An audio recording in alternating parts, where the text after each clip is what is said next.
They thought it was just another Christmas night in Manhattan, where lights glittered and wealth sparkled. But when a lonely millionaire stopped his car on Fifth Avenue and heard a shivering child whisper, "I'm waiting for my mom. My aunt said never go to the police," his life and hers would never be the same. If this story touches your heart, please subscribe so you won't miss the journey all the way to Chapter 10. Snowflakes drifted through the Manhattan sky like soft pieces of glass, catching the glow of holiday lights. Fifth Avenue was a river of gold and red. Window displays, twinkling garlands, tourists bundled in scarves, their laughter cutting the icy air. The world seemed alive, radiant, humming with joy. Inside a black Bentley that purred along the curb, Ethan Walker sat alone at the wheel. He was 39, a man who had built empires from numbers and mergers, a name whispered in New York boardrooms with equal parts envy and awe. Yet none of that mattered tonight. For him, Christmas had been a hollow echo since the night he lost his daughter 3 winters ago. His penthouse on Fifth Avenue had turned into a mausoleum, and every note of Silent Night felt like glass against his chest. He had promised himself he would never stop on this street again. Yet something, perhaps fate, perhaps memory, forced his eyes toward Central Park. There, on a bench half buried in snow, he saw a shape that didn't belong. A small girl, no more than 7, curled like a bird with broken wings. She clutched a ragged teddy bear, fur worn thin, button eye missing. At her feet sat a paper bag from a bakery, grease stains soaking through. The way she hugged it as though it were treasure twisted Ethan's heart before he had even stepped from the car. He cut the engine, the city's roar rushing in. The cold stabbed his face as he walked toward her, shoes sinking into untouched snow. "Sweetheart?" His voice, deep but gentle, trembled against the night. "What are you doing out here?" The girl looked up. Her eyes were the color of gray winter skies, wide with a terror too old for her years. Her lips quivered. I have to wait for my mom." Ethan crouched, lowering himself so their eyes met. "Where is she?" The girl squeezed the teddy tighter. "In the hospital. Aunt Jasmine said I can't go to the police. She said I just have to wait." Her words cut through him like a blade. Ethan had spent years building walls against grief, against hope. But now, staring at a child abandoned in the snow, he felt the walls crack. "You're freezing," he said softly, slipping off his wool coat. He draped it around her small shoulders, and she disappeared inside it like a fragile flame inside a lantern. The girl's teeth chattered. "What's your name?" Ethan asked. "Lily," she whispered. Lily. A name that carried both fragility and defiance. A name that echoed too close to memories of lullabies he once sang. He swallowed hard. "I'm Ethan." She looked at him, suspicion flickering. "Are you a policeman?" "No, just someone who doesn't want you to be cold." For a moment, she seemed ready to run, to vanish into the park shadows. But then, as if the teddy bear whispered trust into her ear, she let her small fingers curl into his hand. They were ice against his palm. Ethan felt something shift in him, a contract not written on paper but in blood, memory, and grief. He could not walk away. Not again. The Bentley cut through traffic like a dark arrow, heat blasting, Christmas lights flickering across the windshield. Lily sat in the back, swallowed by his coat, eyes darting at skyscrapers as though they might swallow her. She clutched the teddy and the paper bag of pastries. "You like sweets?" Ethan asked, glancing in the mirror. She nodded timidly. "It's for Mom." "She likes sugar cookies." The words caught in her throat, a child's hope holding on against the storm. Ethan didn't press further. He knew the sound of a heart trying not to break. When they arrived at the Fifth Avenue penthouse, the doorman's eyes widened. Ethan Walker never brought anyone home, not since his daughter's funeral. Yet here he was, carrying a shivering child wrapped in his coat. The lobby smelled of pine and polish, grand chandeliers dripping light across marble floors. To Lily, it must have felt like a palace, but she said nothing, shrinking closer into Ethan's arms. Inside the penthouse, silence reigned. A piano stood like a sentinel in the corner, its keys untouched for years. The air was thick with absence. But tonight, absence was broken. "Mrs. Delgado," Ethan called. His housekeeper, a sturdy woman with kind eyes, appeared, wiping her hands on an apron. Her gaze landed on Lily, and she froze. "Oh, my lord," she whispered. "What happened to her?" Lily's sleeve slipped as she hugged the teddy, revealing dark bruises across her thin wrist. Ethan's jaw tightened. Mrs. Delgado's eyes brimmed with tears. "We'll need to call CPS," she said firmly. Ethan's chest constricted. Child Protective Services. He had spent years despising the system that had failed to protect his own daughter. But now, he looked at Lily's trembling figure, the bruises, the paper bag clutched like a lifeline. He realized this wasn't about his past. This was about her future. Still, for that moment, he simply knelt beside Lily. "You're safe here," he said, voice steady though his heart thundered. "No one will hurt you tonight." Her eyes lifted to his, fragile but searching. And then, like sunlight through storm clouds, she smiled. A small, fleeting smile. It was the first sound of laughter when, minutes later, Lily climbed onto the piano bench, pressing a key. A note rang, hesitant but alive. Another key followed, then another, until broken music filled the air. Ethan stood frozen, listening. His penthouse, dead for 3 years, suddenly breathed again. The morning after Christmas in Manhattan was always quieter, as if the city itself had spent the night exhausted with joy. Snowbanks leaned against sidewalks, garbage trucks clanked through alleys, and the air smelled faintly of pine and roasted chestnuts left too long in vendors' carts. But inside Ethan Walker's penthouse on Fifth Avenue, silence was broken by the smallest of sounds. Childish breathing, uneven, a little too quick.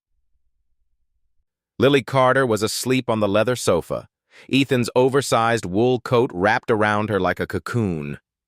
The ragged teddy bear rested beneath her chin, one ear missing, one button eye glinting faintly in the half-light.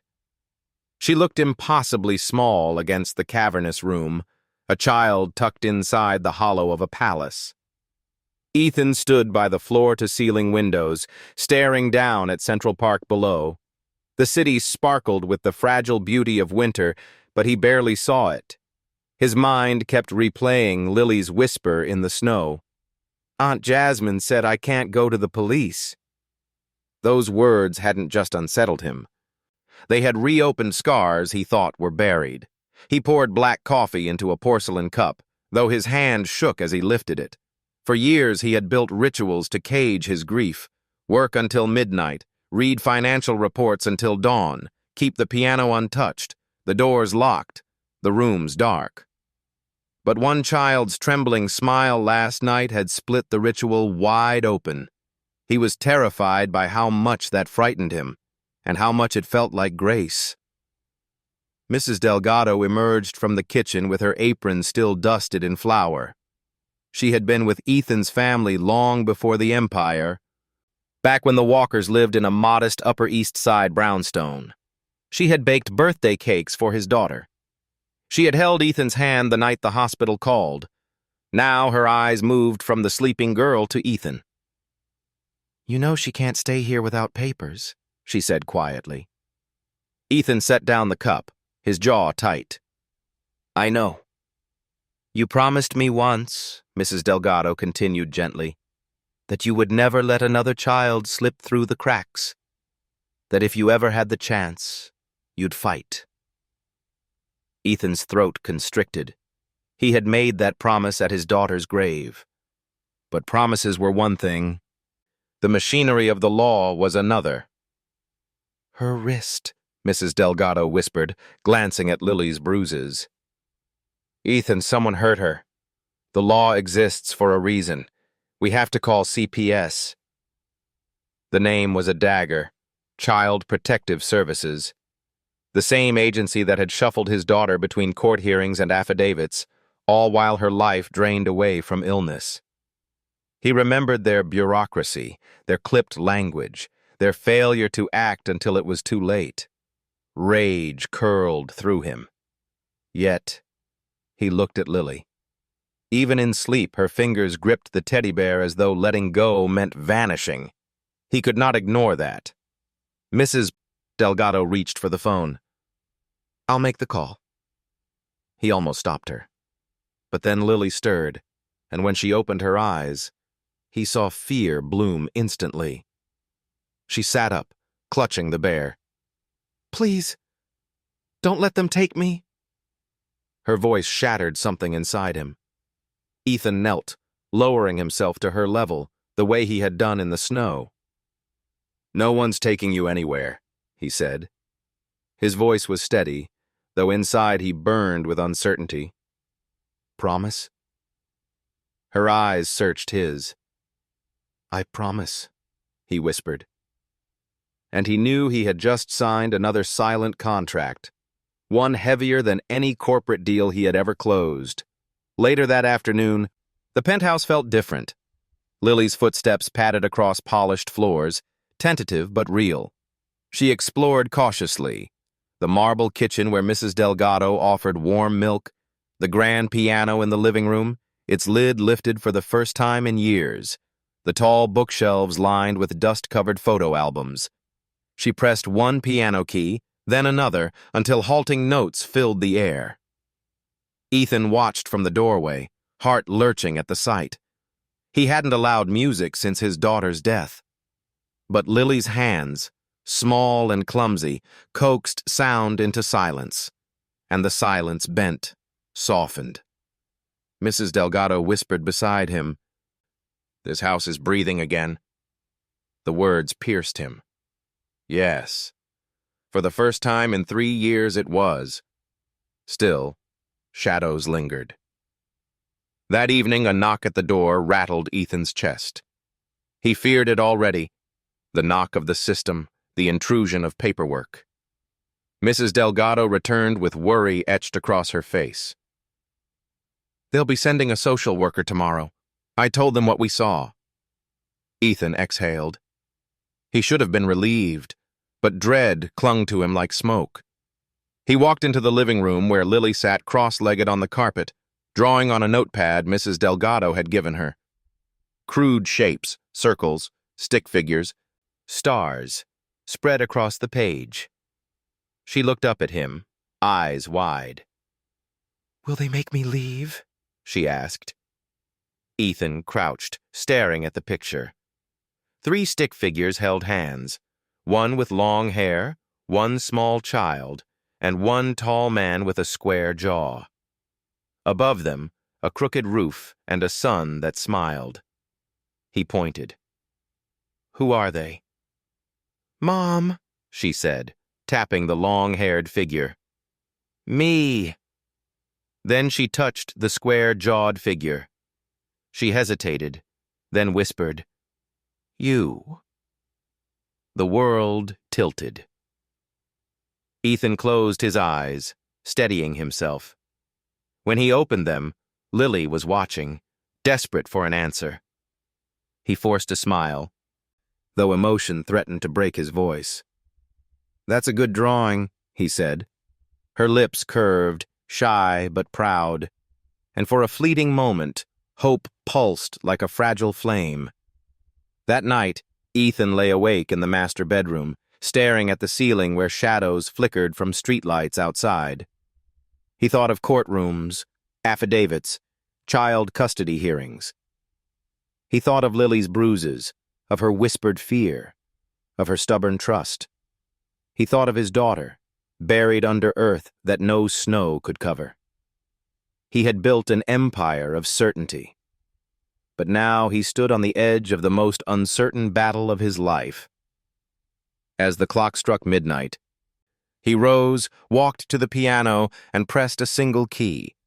The note rang through the dark, soft but undeniable, like a vow carried on the winter air.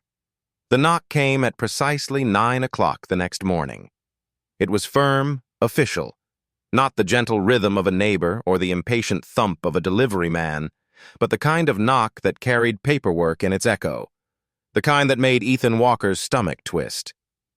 He opened the door to find a woman in a dark wool coat standing beside a uniformed NYPD officer. Snow still clung to their boots, tracked in from the street. "Mr. Walker?" the woman asked, her tone calm but clipped, eyes sharp with professional alertness. "I'm Daria Morgan, Child Protective Services. This is Officer Hale." Her badge glinted as she held it up. Behind her, traffic murmured down Fifth Avenue, indifferent. Ethan stepped aside. "Come in." The penthouse, usually an intimidating fortress of glass and steel, felt vulnerable this morning. Lily sat cross-legged on the carpet, still in her oversized pajamas, coloring in silence. When she saw the strangers, her crayon froze, her body stiffened, her eyes wide. "No," she whispered, clutching her teddy bear. Mrs. Delgado, hovering near the kitchen, rushed forward. "Sweetheart, it's all right." But Lily scrambled backward, pressing herself against the sofa. "Don't let them take me," she cried, her voice raw. The words pierced the room. For Ethan, it was like reliving a nightmare. The day his daughter begged not to be left at the hospital for another round of hearings. He felt the same helpless fury rise inside him. Daria Morgan knelt slowly, setting her bag down. She was in her mid-30s, with tired eyes that had seen too much pain but still softened when they met Lily's. "Lily," she said gently, "no one's here to hurt you. I just want to make sure you're safe." But Lily shook her head violently. "Aunt Jasmine said the police will take me away forever." Officer Hale shifted uncomfortably, his broad frame too large for the delicacy of the moment. "We're not here to scare you, kid." Ethan moved, kneeling beside Lily, lowering himself until his eyes met hers. "Look at me," he said softly.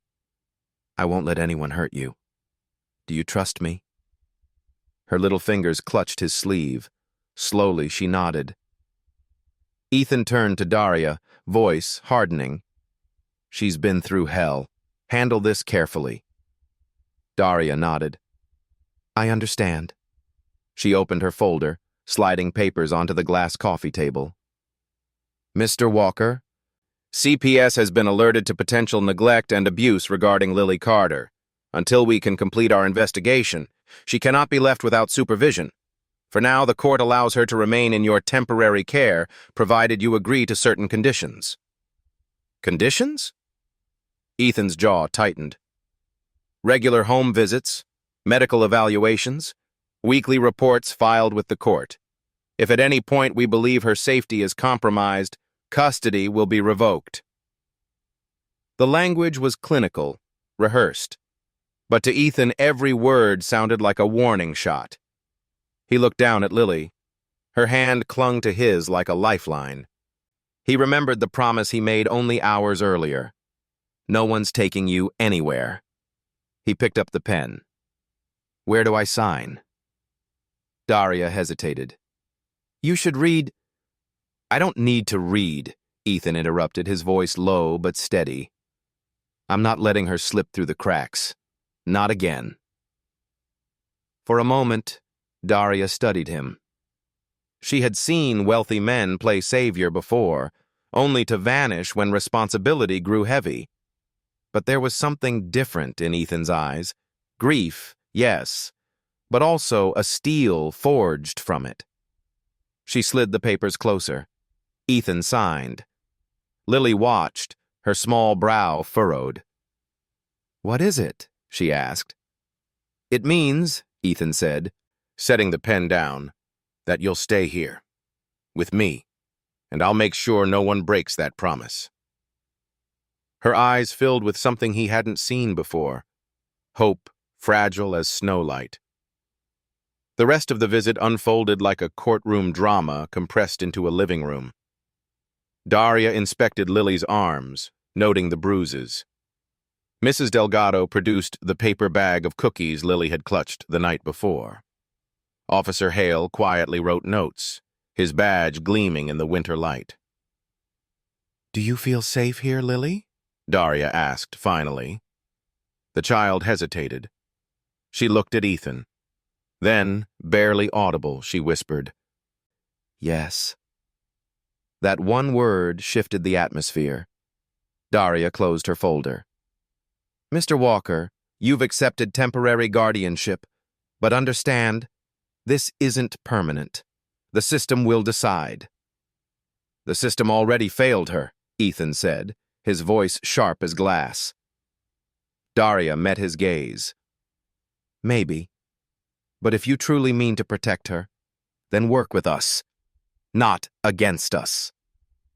The words lingered after they left. The door closed, silence swallowing the penthouse once more. Ethan stood by the window, the signed papers still burning in his hand.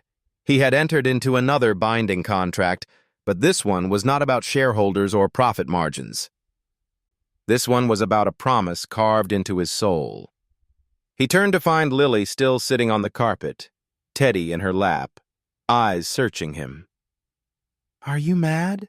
she asked softly. "No," Ethan said. His voice broke. "I'm terrified, but I'm not mad." She tilted her head. "Then, can I play the piano again?" And just like that, the tension cracked. She climbed onto the bench, fingers pressing hesitant notes that echoed through the cold walls. Ethan closed his eyes, listening. It wasn't perfect. It was broken, uneven, but it was alive. And as the music filled the penthouse, Ethan realized something. He hadn't just signed papers. He had signed a vow to never, ever let this child face the world alone. The winter sun never quite reached Washington Heights. It stalled somewhere south of 96th Street and left the northern spine of Manhattan in a colder shade of gray. Ethan's Bentley slid to a stop beneath the overhang of New York Presbyterian Columbia, wipers ticking away a fine sugar of snow. He turned to the back seat. Lily sat buckled into a blanket Mrs. Delgado had tucked around her, the ragged Teddy wedged between her knees like a talisman. "You'll stay with me," Ethan said softly, "and we'll ask the doctors about your mom." Her gaze held the stunned courage of children who have already seen too much. "Is she really here?" "She is." They followed blue signs up to the neuro ICU, glass doors, a keypad, the faint antiseptic hush that every hospital carries like a second atmosphere. Nurses moved with fluid purpose. Monitors pulsed a green winter of light. Ethan felt memories pull at him like undertow, long nights in oncology halls, the beep-beep rhythms that had once measured out his daughter's dwindling hours. He drew a breath and straightened his shoulders. At the desk, a nurse in navy scrubs looked up. Her badge read A. Patel, RN. "I'm looking for Emily Carter," Ethan said. "Her daughter is here." The nurse's face softened at Lily. "Room 12, but..." She glanced at the visitor policy. "ICU allows 2 visitors, 1 at a time, minimum age 12. Lily's fingers tightened on his coat. Ethan nodded to the nurse, voice controlled. "I understand. Would it help if Lily just stood at the door for a moment? She hasn't seen her mother." The nurse hesitated, then leaned in. "A minute. Quiet. No touching the equipment." She lowered her voice further. "We've been pulling for Ms. Carter." They walked the corridor where doors were half closed, machines whispering. At 12, Ethan paused, then knelt to meet Lily's eyes. "If it's too much, you tell me." She nodded. Inside, the air felt cooler. Emily Carter lay in a white cocoon of linens, a dark halo of hair against the pillow. A cervical collar framed her neck. Clear tubing traced from a ventilator. A nasal cannula lay coiled nearby, not attached. "Progress," Ethan noted. The monitor scrolled a steady sinus rhythm. Oxygen sat strong. A nurse had plaited Emily's hair to keep it from tangling, and someone had set a tiny battery candle on the shelf, its flame a patient heartbeat of plastic light. Lily stopped at the threshold, her hand in Ethan's. For a moment, she said nothing. Then, in a sound so small it almost didn't exist, she whispered, "Mom." Ethan squeezed her fingers. "She's here." A physician stepped in, a woman with frost-pale eyes and dark curls tied back, white coat crisp, stethoscope like a question mark. Badge, S. Klein, M.D., Neurocritical Care. "Mr. Walker?" "Yes." "I'm Dr. Klein. Ms. Carter came in 3 nights ago with a traumatic brain injury from an MVA, motor vehicle accident. Initial GCS was 7. CT showed diffuse axonal injury findings, but no mass effect. She's been stable hemodynamically since yesterday, off vasopressors, and we started weaning sedation this morning. We're watching for purposeful responses." Lily's eyes flicked between the adults, catching only every third word. "Can she hear me?" Dr. Klein softened. "Sometimes patients in a coma can process voices. Even if they can't answer, it can help." Lily blinked up tears she refused to let fall. "Can I talk to her from here?" Dr. Klein glanced toward the desk, then back. "From the doorway. 1 minute." Lily let go of Ethan's hand and stood, small and straight. "Mom," she said carefully, like the word might break if she pushed too hard. "It's me."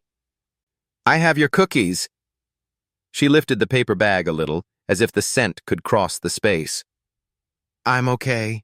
Mr. Ethan found me. He's nice. Please wake up." The candle's fake flame ticked. The monitor hummed its green lines. Emily didn't move. Ethan swallowed. "Dr. Klein, may I ask about the accident report?" "We have the preliminary EMS note." She pulled a tablet. "Single vehicle collision noted in the field, but there are inconsistencies. The paramedics recorded lateral intrusion on the driver's side and a paint transfer that didn't match Ms. Carter's car. NYPD requested the dashcam footage from a traffic light on Amsterdam. Our social worker flagged the case due to some concerning comments from a relative at the ED." "A relative?" Dr. Klein read. "An aunt, Jasmine Reed." Lily flinched as if the name were a shove. Ethan felt the floor tilt. What did she say? That Ms. Carter was an inattentive mother, that the child belonged with her. Dr. Klein folded the tablet. "I'm not law enforcement, but I documented the inconsistencies in the medical record. You'll want to follow up with the police." "We will," Ethan said. The words took on weight, like a new kind of gravity. When the minute was up, the nurse at the desk gave a small nod that meant enough. Lily whispered goodbye and pressed the paper bag to her chest. Ethan bent toward the bed. "Emily," he said, low and steady. "I'm Ethan Walker. I'm looking after Lily. I'll make sure she's safe. You rest. We'll be here when you wake." In the hallway, Lily finally cried. It wasn't loud. It was a quiet, ruthless crying that seemed to come from a place older than 7. Ethan knelt again and pulled the blanket around her tighter, feeling her ribs through the wool. "I won't leave," he said. "Not now. Not ever."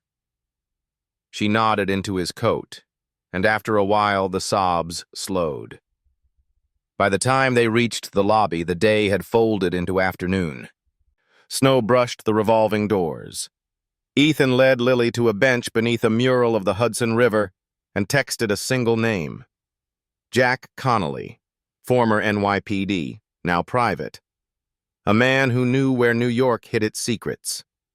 The call returned before the second buzz. "Walker," Jack said, voice like a bootstep on gravel. "You only call when the ground's on fire."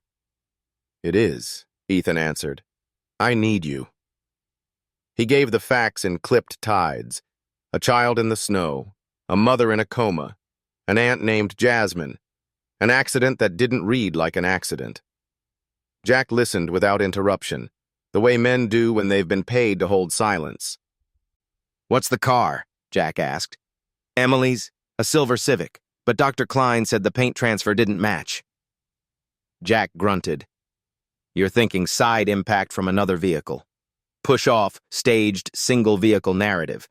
Happens. You got a timestamp?" 3 nights ago. Late. Lincoln Tunnel cameras, toll gantries, private lots. I'll start in Queens and work west. Hit the chop shops first. If this was a T-bone and run, someone's got a doorskin drying on a rack. Paper shuffled on his end. "What about the aunt?" "Jasmine Reed. She told CPS she wants custody. Lily's terrified of her." "People don't stage wrecks for love," Jack said mildly. "They do it for money, insurance, benefits, or to erase a problem." His tone made problems sound like a person. Ethan looked at Lily, who had fallen quiet again, cheek against his shoulder. Rage coiled cleanly in him, sharp and precise. "Find the car." "I'll find the truth," Jack said. "But Walker, truth moves under ice. It cracks loud when it breaks." "Then bring a hammer." Jack chuckled, a dry 2-note sound. "Text me the hospital record numbers you can get, any EMS report identifiers, and I'll need permission to talk to the social worker on the case." "Done." Ethan hung up. For a while, he and Lily sat in the lobby, watching footprints melt into the mat. A volunteer wheeled a cart of paperbacks past. The smell of coffee rose from a kiosk. Life went on with its stubborn ordinariness, and somehow, that hurt more. "Will Mom wake up?" Lily asked. Ethan chose truth that didn't lie. "Dr. Klein thinks she can. She's already getting stronger numbers. And your voice," he touched her shoulder, "your voice helps." Lily nodded, considering the idea that words could be medicine.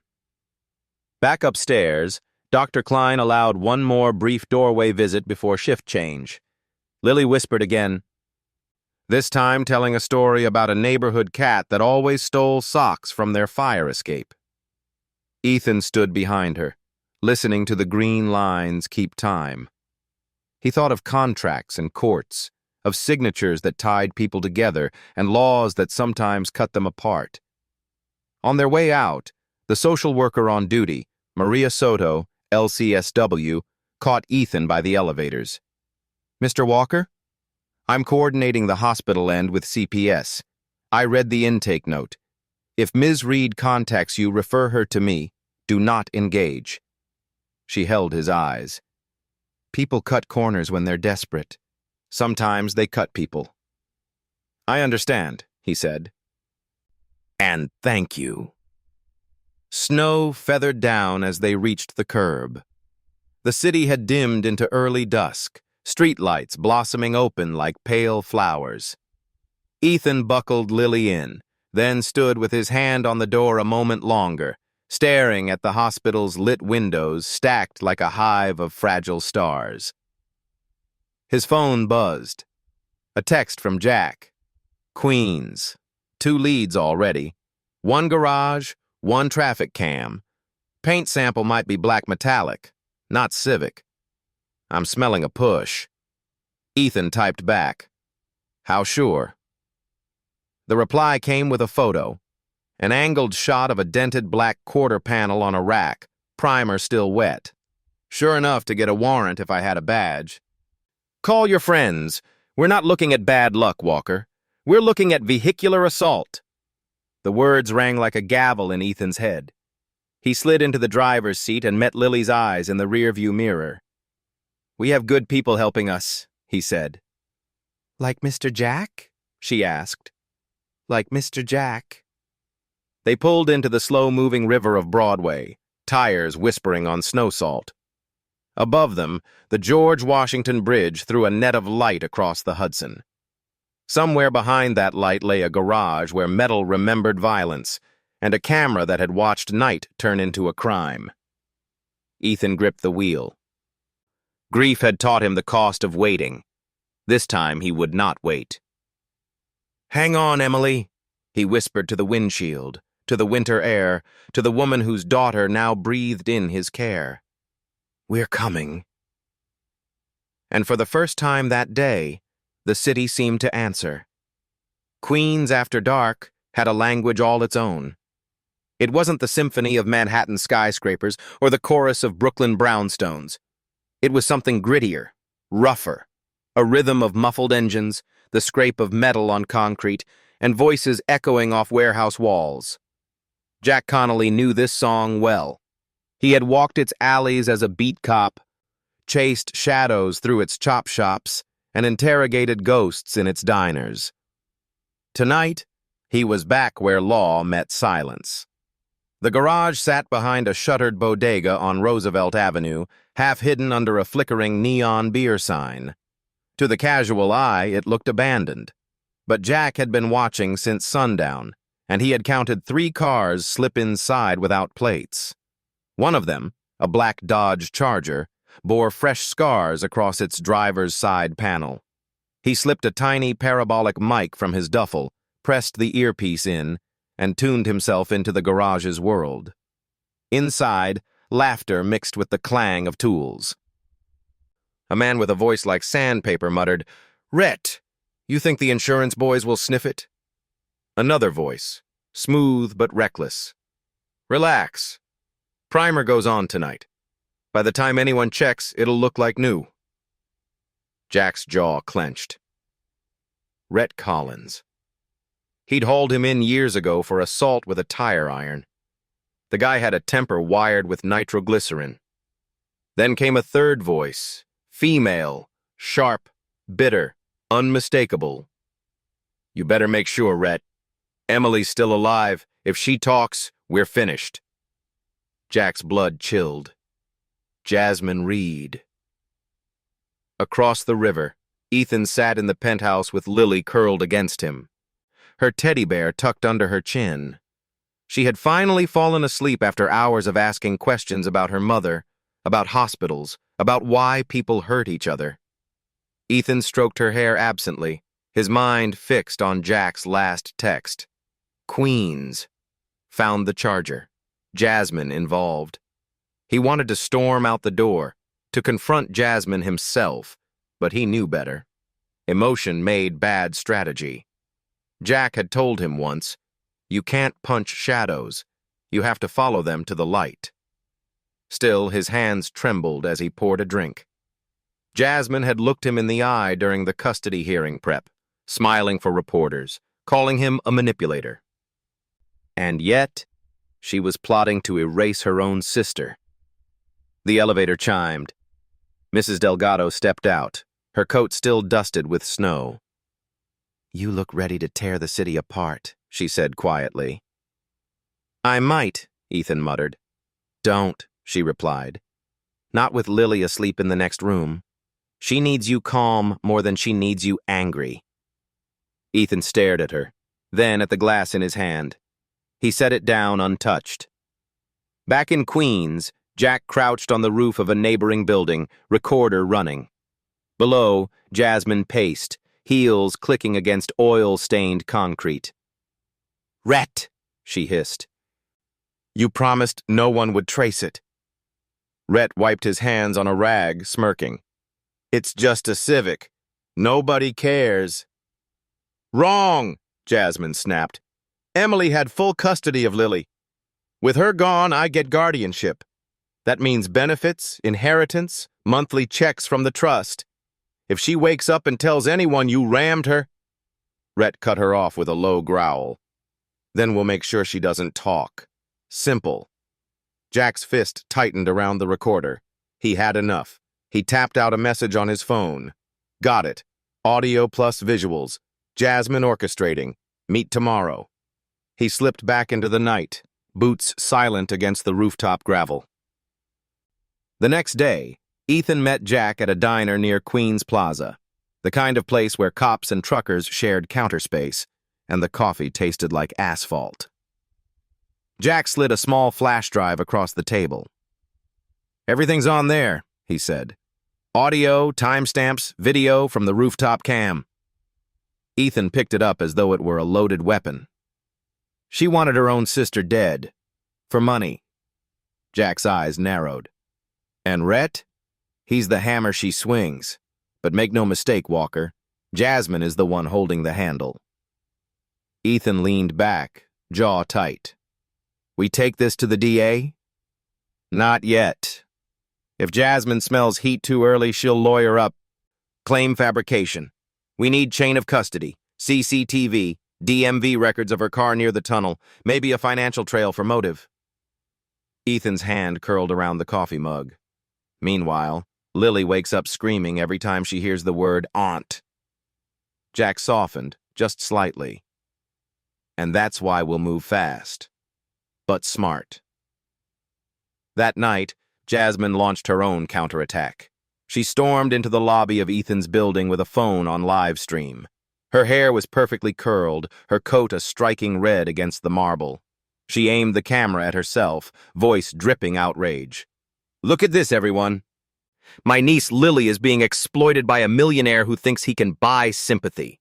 He stole her from me, her rightful guardian, to polish his image. This is child abuse in the name of public relations." Dorman tried to usher her out, but she pressed on, spinning in a slow circle so the chandeliers glittered behind her. Comments streamed in across her screen. Save Lily trended within an hour. Tabloid headlines popped online. CEO Walker accused of kidnapping niece for PR stunt. Ethan was watching from the penthouse. Lily hid behind him, her teddy clutched tight, trembling. He should have roared down to the lobby, ripped the phone from Jasmine's hands. Instead, he walked to the window, pulled the curtain aside, and let the cameras catch him. His face was calm, controlled, his voice steady when reporters shouted up from the street. "No one," he said, "has the right to trade a child for money, not even family." The clip hit every news cycle by dawn.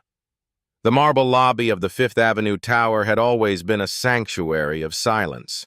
Polished stone reflected chandeliers, and every footstep echoed like a measured note in a symphony of wealth. But tonight, that music shattered. Jasmine Reed stood at the center of the lobby, framed by the revolving doors behind her. A crimson coat flared at her knees like a flag of war, and her phone, perched on a glittering case studded with rhinestones, was angled toward her face. The live stream icon blinked in the corner of the screen as her voice rang out for thousands to hear. "Everyone look!" she cried, her tone dripping with righteous indignation. "This is where my niece Lily has been held hostage by a millionaire who thinks money makes him above the law." Gasps rose from bystanders, tenants, delivery drivers, even the doormen in Navy uniforms. New York had seen its share of theatrics, but this spectacle was a different breed. Jasmine's eyes sparkled with practiced tears as she pressed closer to the camera. "My sister lies in a coma," she continued, her voice breaking. "And instead of letting Lily grieve with family, this man parades her around for sympathy, for headlines, for his public image. It's disgusting." The comments poured in faster than snowflakes outside. Save Lily. Stop Walker. Justice for Emily. Tabloid reporters, always sniffing for scandal, had already flooded Twitter with grainy screenshots. Billionaire CEO exploits orphan girl. Upstairs, Ethan watched from the window as cameras flashed below. his penthouse suddenly the stage of a storm he hadn't summoned. Lily stood beside him, small and trembling, clutching her teddy so tight its seams strained. "Why is she saying that?" Lily whispered. "Why is she lying?" Ethan turned from the glass, his jaw a line of steel. "Because sometimes people think lies will win faster than truth." Mrs. Delgado wrung her hands. "If you go down there, she'll twist every word. If you don't, the silence will bury you." Ethan knew she was right. He had fought boardroom wars where silence meant surrender. But this wasn't about stock prices or market shares. This was about a child whose world was already fragile. He loosened his tie, buttoned his coat, and headed for the elevator. When the elevator doors slid open to the lobby, a hush fell. Cameras swung toward him, microphones thrust like weapons. Jasmine turned dramatically, phone still raised. "There he is," she shouted. "The man who thinks he can buy my niece's love." Ethan stepped forward, every stride deliberate. He didn't raise his voice. He didn't flinch at the flashing bulbs or the murmurs that buzzed like hornets. He stopped at the heart of the lobby, directly across from Jasmine, and looked into the lens of her phone as though he could see every stranger watching on the other side. His voice was calm, almost too calm. "No one has the right to trade a child for money, not even family." For a heartbeat, the world stilled. The reporters froze, pens suspended. Even Jasmine faltered, her practiced tears catching in her throat. The line was simple, unshakable, and it cut through the noise like a blade of light. The silence broke with a storm of questions. "Mr. Walker, are you admitting custody? Did you kidnap Lily? What about Emily Carter's condition? Are you using this child for PR?" Ethan lifted his chin. "Ask the system. Ask Child Protective Services. They came to my home. They left Lily in my care. That is the only truth." Jasmine's face flushed crimson to match her coat. "Liar! He manipulated the paperwork." But the cameras had already shifted, the reporters hungry for the calmer narrative. Ethan didn't linger. He turned, pressed the elevator button, and let the doors swallow him again. Back upstairs, Lily rushed into his arms as soon as the doors opened. "Did they believe you?" she asked, muffled against his chest. Ethan stroked her hair. "They heard the truth. That's enough for now." Mrs. Delgado clicked off the television, where news anchors were replaying his words on loop. "No one has the right to trade a child for money," she read aloud. "You just wrote tomorrow's headline." But Ethan wasn't celebrating.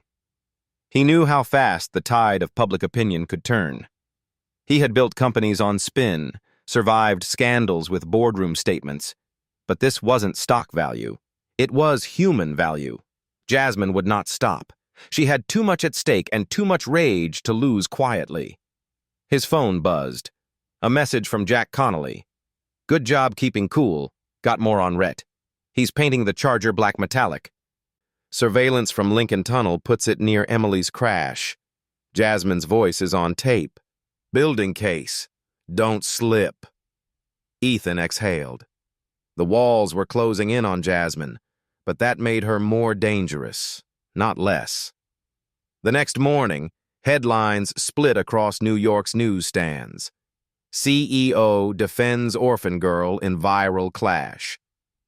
The clip of Ethan's line had gone viral overnight, spliced with soft piano music, turned into a meme, replayed on morning talk shows.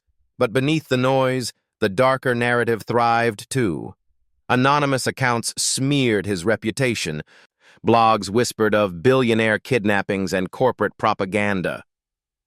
Jasmine appeared on a morning live stream, crocodile tears glinting as she called Ethan a manipulator exploiting a tragedy.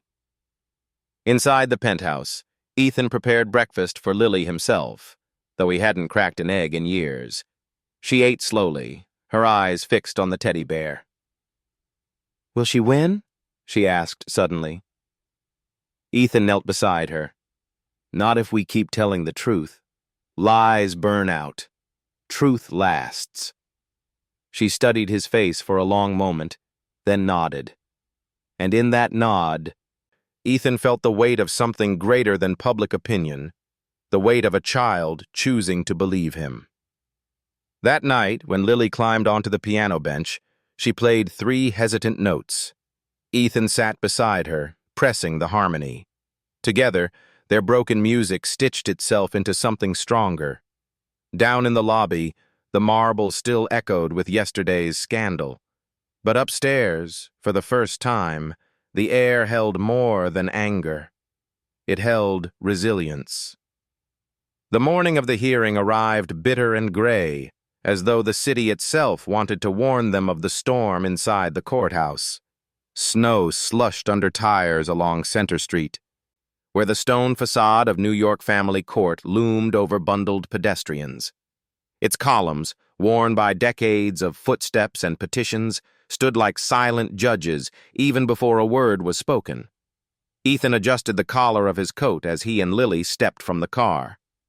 She clutched his hand so tightly that her small fingers ached against his skin. Mrs. Delgado walked on Lily's other side, whispering small comforts in Spanish. Ahead, reporters jostled behind barricades, cameras already flashing. "Mr. Walker! Is Lily safe with you? Did you steal her from her aunt? Is this about redemption after your daughter's death?" Ethan ignored them all. He had lived long enough to know that battles weren't won in headlines, but in the quiet weight of evidence. Inside, the corridors buzzed with attorneys in gray suits, their briefcases heavy with affidavits. The family court courtroom smelled faintly of wood polish and nerves. Judge Avery, a silver-haired man with a reputation for both fairness and ferocity, presided from the bench. Jasmine Reed was already seated at the petitioner's table. Her crimson coat replaced with a navy dress that screamed respectability. Beside her sat a sharp-featured attorney, his tie knotted so tightly it looked like a chokehold. Jasmine's eyes flicked to Lily, and though she smiled, the expression didn't touch her eyes. Lily shrank behind Ethan's arm. The bailiff called the case. Matter of Carter v. Reed. Custody of minor child, Lily Carter. The room fell silent. Jasmine's lawyer rose first, voice oiled with confidence. "Your Honor, my client is the biological aunt of the minor child. With the mother incapacitated and the father absent, the natural course is to grant guardianship to the closest blood relative. Mr. Walker, while wealthy and prominent, has no legal tie. His sudden intervention appears less about the child's welfare and more about personal image." A murmur rippled through the gallery. Jasmine dabbed theatrically at her eyes. Ethan's attorney, an older woman named Margaret Heller, known in the courts for her bluntness, stood. "Your Honor, CPS placed Lily in Mr. Walker's temporary care after finding her abandoned in Central Park on Christmas night. She was left with visible bruises and a statement that her aunt warned her not to involve the police. This is not about wealth or image. This is about safety." Judge Avery's brow furrowed. "Do we have evidence of abuse?" "Yes, Your Honor," Heller replied. She gestured to the CPS worker, Daria Morgan, who stepped forward with photographs. The images were displayed on a screen. Lily's small wrist, mottled with dark bruises. Gasps echoed softly around the room. Jasmine stiffened, her composure cracking.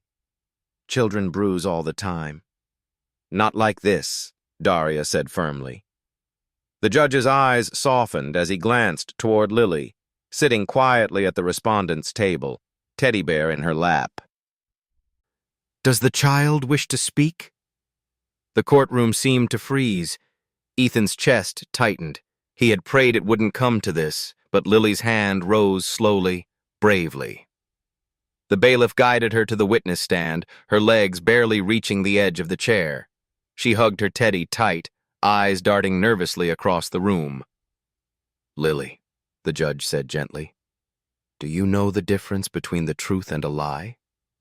She nodded. The truth makes you safe. A lie makes you hurt. A hush spread, raw and unfiltered. Can you tell me why you don't want to live with your aunt? Her voice wavered but did not break. Because she hit me. And she said if I told, nobody would believe me. And she said when my mom is gone, I'll be hers, but I don't want to be hers. She clutched the teddy so tightly its seams stretched.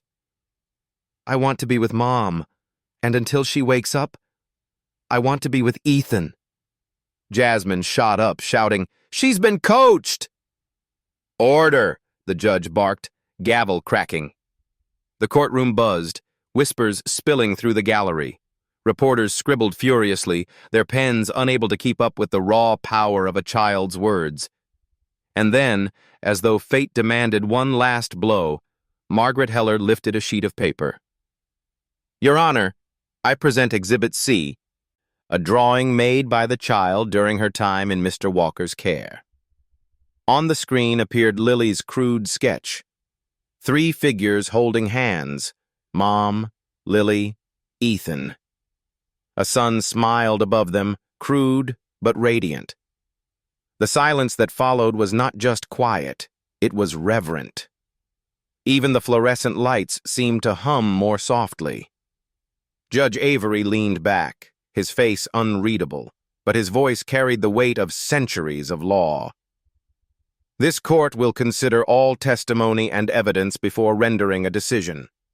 For now, Lily Carter will remain in the care of Mr. Walker under temporary guardianship, pending further proceedings. Jasmine's scream of protest echoed off the walls, but it was drowned beneath the sound of Lily slipping down from the stand and running straight into Ethan's arms. He caught her, lifting her small frame against his chest. She buried her face in his shoulder, and he whispered so only she could hear, You were braver than anyone here today. The gallery erupted, not with noise, but with the sound of hearts shifting. Reporters who had come hungry for scandal now scribbled words they hadn't expected. Truth, courage, hope. As the gavel struck finality, snowflakes drifted against the high courtroom windows. Winter pressed its cold hand against the city, but inside that room, something warm had begun to take root. The night after the court hearing, New York felt sharper, like the city itself had been listening in that courtroom, and now held its breath. The snow was heavier, muffling the usual chorus of car horns and sirens, but inside Ethan's penthouse, silence had a different weight. Lily slept curled in blankets, exhausted after the ordeal. Ethan sat at his desk, papers spread before him, but his mind was elsewhere. On Jasmine's rage, on Lily's trembling courage, and on the sketch that had silenced an entire courtroom. His phone buzzed. A text from Jack Connolly. Brooklyn, midnight. Come alone. Ethan hesitated, then stood. He couldn't risk bringing danger near Lily. Mrs. Delgado would stay with her. He pulled on his coat and stepped into the frozen city. The garage was tucked into a block of auto shops under the Brooklyn-Queens Expressway, its corrugated door half closed, a thin band of light glowing at the bottom. Jack leaned against a rusted pickup nearby, collar turned up, cigarette ember glowing like a red eye. You're late, Jack muttered, crushing the cigarette under his boot. I had to make sure Lily was safe, Ethan said. What have you got? Jack pulled a tablet from his coat and tapped the screen. Grainy footage filled it. Traffic cam video near the Lincoln Tunnel entrance. 2 cars appeared, a silver Honda Civic, Emily's, and behind it a black Dodge Charger. For 3 seconds, nothing. Then the Charger swerved hard, ramming the Civic's driver's side. The Civic spun, clipped the barrier, and the Charger sped off. Ethan's fists clenched. That's no accident. No, Jack agreed. He swiped to another file, photos taken earlier that day. Rhett Collins crouched beside the Charger, spray gun in hand, laying down black metallic paint. The quarter panel was already stripped and replaced. Chain of custody's clean, Jack said. I've got timestamps, I've got location pings from a traffic sensor, and... He pulled a recorder from his pocket, the metal cold in the night air. We've got Rhett on tape, talking about finishing the job. Ethan took the recorder with a steady hand, but his stomach churned. What did he say? Jack's eyes hardened. He said if Emily wakes up, Jasmine's plan is ruined, so he'll make sure she doesn't. A chill cut through Ethan deeper than the winter wind. Emily wasn't just lying in a hospital bed because of Jasmine's greed. She was still in danger. The next evening, Jack trailed Rhett through Brooklyn. The man was sloppy, arrogant, convinced the city was his playground. Rhett met a contact in a shadowed lot, exchanging cash for forged plates. Jack stayed back, lens trained, recording everything. From the shadows, he caught words that made his blood boil. Jasmine says court ain't working fast enough, Rhett bragged. She wants it wrapped. If Emily wakes up, the gravy train's gone, so we'll handle it, one way or another. Jack had heard enough. He slipped the recording into his pocket and texted Ethan. Confirmed. Jasmine orchestrated. Rhett's her enforcer. Meanwhile, in the penthouse, Ethan sat with Lily at the piano. She pressed a few hesitant keys, her small shoulders relaxing with each sound. Was the judge mad at me? She asked suddenly. No, Ethan said. He was proud. Everyone was. She frowned, skeptical. Aunt Jasmine looked mad. She's angry because you told the truth, Ethan replied. He put his hand gently over hers on the piano keys. And the truth scares people who live in lies. Lily tilted her head. Will the truth keep Mom safe? Ethan's heart clenched. He couldn't answer with certainty. Not yet. It will, he said anyway. Because we'll fight for it. Jack returned at dawn, weary but satisfied. He laid the files, photos, and recordings across Ethan's desk like weapons in a war. This is it, Jack said. Vehicular assault, conspiracy, fraud. We hand this to the DA, Jasmine and Rhett go down. Ethan studied the evidence. For the first time, the path was clear. But Jasmine was unpredictable. Cornered animals were always most dangerous. What if she makes another move before trial?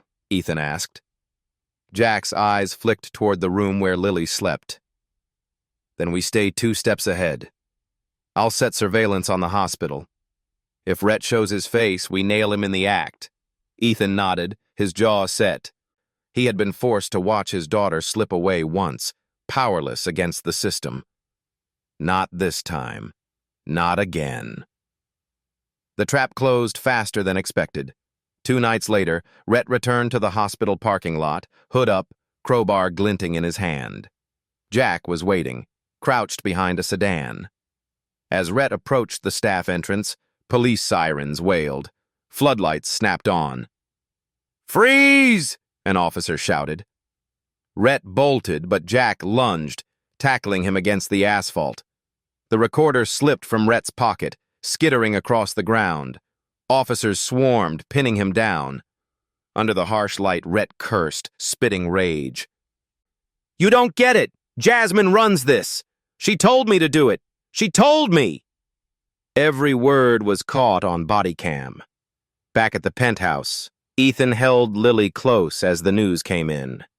Rhett Collins had been arrested for attempted assault and conspiracy. Evidence tied the charger directly to Emily's crash. Jasmine's name was already circling in the indictment paperwork. Lily looked up at him, her eyes wide. Does that mean Mom's safe now? Ethan kissed her forehead. It means no one will hurt her again. For the first time since Christmas Eve, he felt a sliver of peace. The conspiracy that had left Emily broken and Lily abandoned was no longer in the shadows. It was out in the light, and light had a way of burning lies to ash.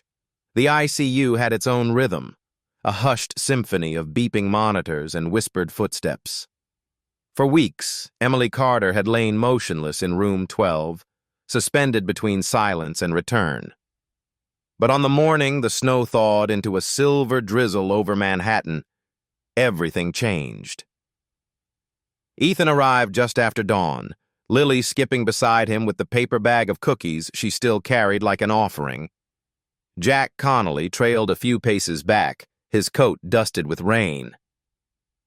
Security at the hospital had doubled since Rhett's arrest. Uniformed officers patrolled the halls, their presence a reminder that safety had been won, but only through vigilance. Inside the room, Dr. Klein leaned over the bed, murmuring instructions to a nurse. Ethan froze when he saw it. Emily's hand twitched, just slightly against the blanket. "Mom!" Lily gasped, rushing forward. Dr. Klein held up a hand. "Careful, she's just emerging, but keep talking. Familiar voices can help." Lily's small fingers wrapped around her mother's. "It's me. I brought cookies. Please, please wake up."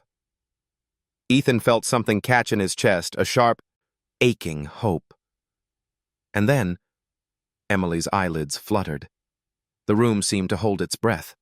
Her lips parted, dry and uncertain, but sound emerged. A faint whisper. "Lily." The child collapsed against the bed, sobbing with joy.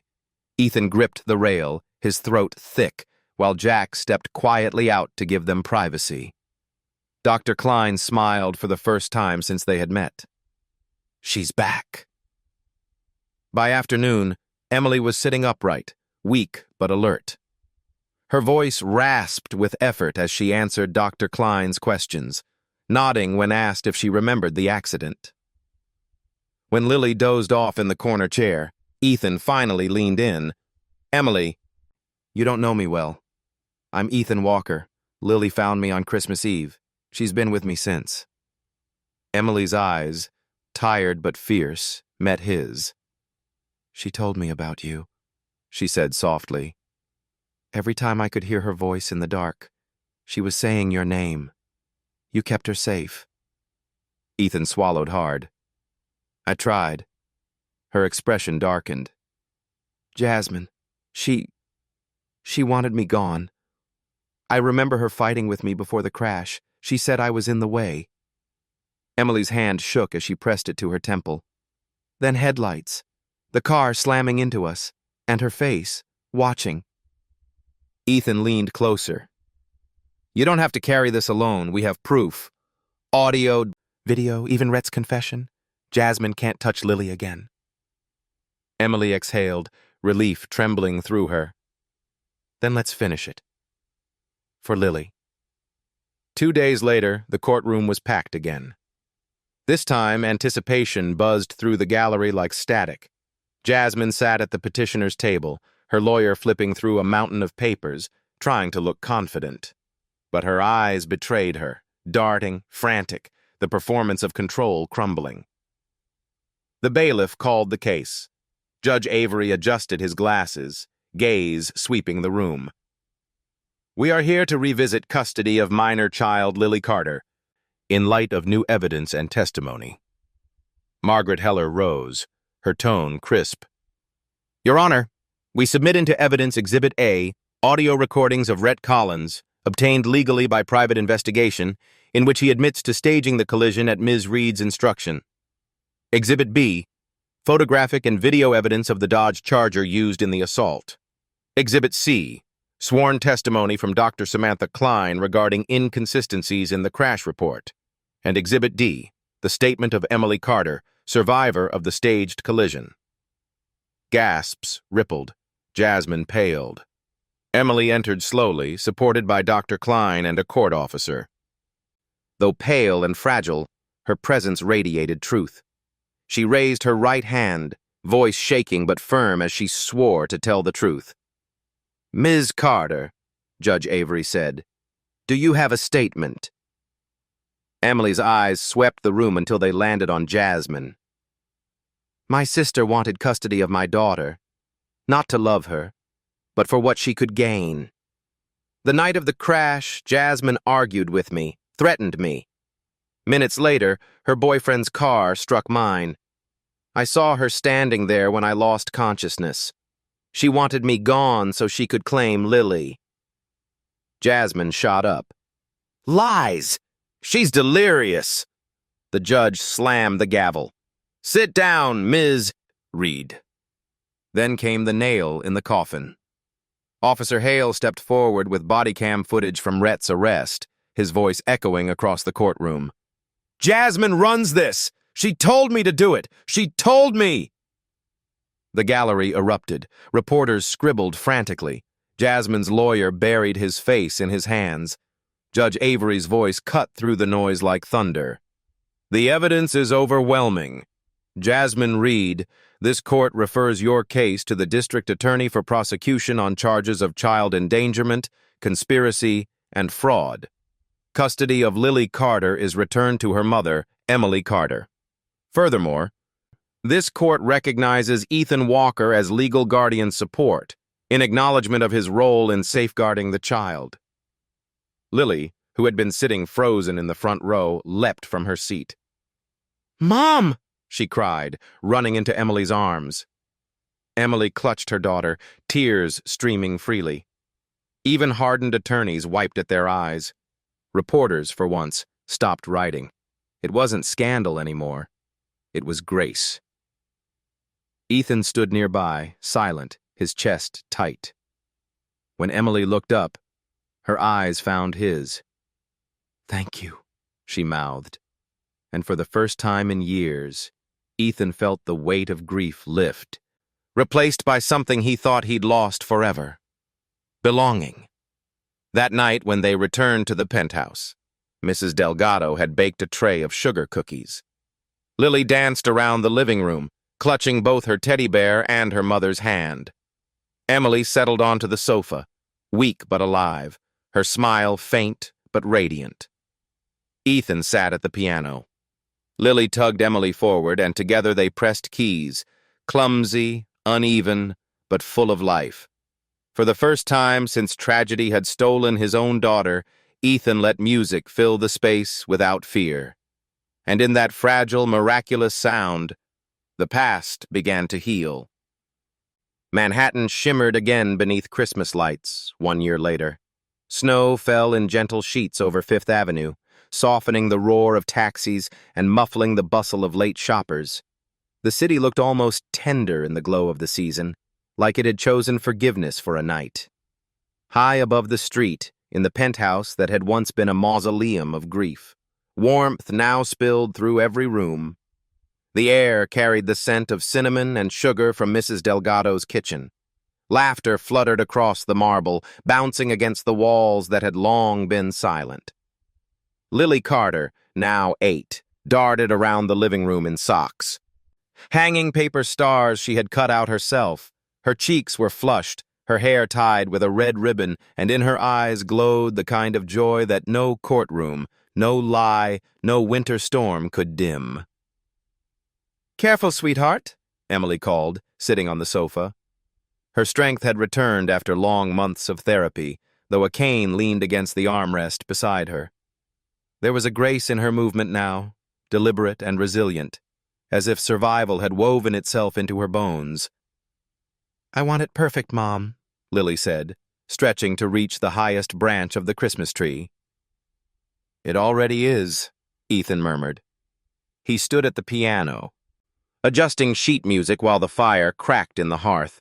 He wore no tie tonight, just a wool sweater that softened his usually sharp edges. His gaze followed Lily with quiet reverence, as though every moment of her laughter stitched closed another wound in him. The tree glittered with ornaments, both old and new. A glass ballerina from Ethan's late daughter, a clay star Lily had shaped at school, a cookie-cutter angel Mrs. Delgado insisted belonged at the top. On the mantel sat a snow globe, its glass dome frosted with age, and beside it a framed photo of 3 smiling faces: Emily, Lily, Ethan. Home, not by blood, but by choice. Dinner that night was simple, but it tasted like a feast: roast chicken, warm rolls, sugar cookies shaped like hearts. Emily and Mrs. Delgado swapped recipes as though they had been friends for decades. Lily chattered about school projects, her music lessons, and a stray cat she had been secretly feeding on the fire escape. Ethan barely spoke, content to watch. A year ago, his silence had been heavy with grief. Tonight, it was the silence of a man full to the brim, afraid to spill what couldn't be put into words. After dinner, Lily tugged his hand. "Piano?" He let her pull him to the bench. Emily joined, settling beside them. Together, they began Silent Night. Lily's small fingers struck the melody, Ethan filled in the chords, and Emily's voice, fragile but pure, rose to carry the song. The music drifted across the room, wrapping itself around every scar the last year had carved. Where once the piano had been silent, now it sang. Where once grief had ruled, now love held dominion. Later, when Lily had fallen asleep beneath the tree, wrapped in blankets with her teddy bear, Emily and Ethan lingered by the window. Snow swirled outside, catching the glow of the city. "You saved her," Emily said softly. Ethan shook his head. "She saved me." Emily's hand brushed his. "We saved each other. That's what families do." He looked down at her, at the quiet strength in her smile. For so long he had lived with the weight of a daughter he could not protect. Now, he carried something different. The light of a family he could. They stood in silence, the kind of silence that doesn't ache, but heals. On the mantel, beneath the snow globe, rested a new ornament, a brass plate etched with words chosen together by Emily, Ethan, and Lily. "Home is who stays." The letters caught the firelight, gleaming like a vow, and in that penthouse, no longer cold but alive, a family was reborn. Thank you, dear friends, for staying with this story until the very end. If it touched your heart, if it reminded you that family can be chosen and healing is always possible, then its purpose is fulfilled. Don't forget to subscribe, so together we can share more stories of hope, courage, and second chances. Your support keeps the light alive.